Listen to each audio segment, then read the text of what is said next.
চোপড়ায় মাধ্যমিক পরীক্ষার্থীদের মধ্যে ছাত্রীদের সংখ্যা ছাত্রদের তুলনায় দ্বিগুণের বেশি। আজ থেকে রাজ্য জুড়ে শুরু হয়েছে 2026 শিক্ষাবর্ষের মাধ্যমিক পরীক্ষা। চলবে 12 ফেব্রুয়ারি পর্যন্ত। সোমবার চোপড়া ব্লকেও ব্যাপক উৎসাহ এবং কঠোর নিরাপত্তার মধ্য দিয়ে প্রথম দিনের পরীক্ষা গ্রহণ শুরু হলো। পর্ষদ নির্ধারিত সূচি অনুযায়ী সকাল থেকেই পরীক্ষার্থীরা নিজ নিজ কেন্দ্রে পৌঁছতে শুরু করেন। চোপড়া ব্লকে মোট 11টি বিদ্যালয়কে পরীক্ষা কেন্দ্র হিসেবে নির্বাচন করা হয়েছে। ব্লকে এবার মোট পরীক্ষার্থী 4112 জন। ছেলেদের চেয়ে মেয়েদের সংখ্যা দ্বিগুণের বেশি, যেখানে ছেলেদের সংখ্যা 1150 আর সেখানে মেয়েদের সংখ্যা 2962 জন।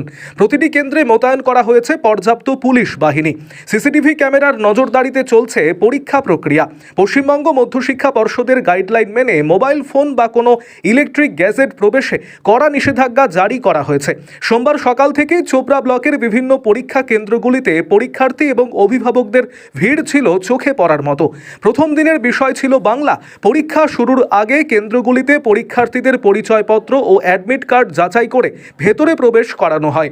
ব্লক প্রশাসনের আধিকারিকেরা বিভিন্ন কেন্দ্র ঘুরে দেখেন যাতে কোনো রকম অপ্রীতিকর ঘটনা না ঘটে।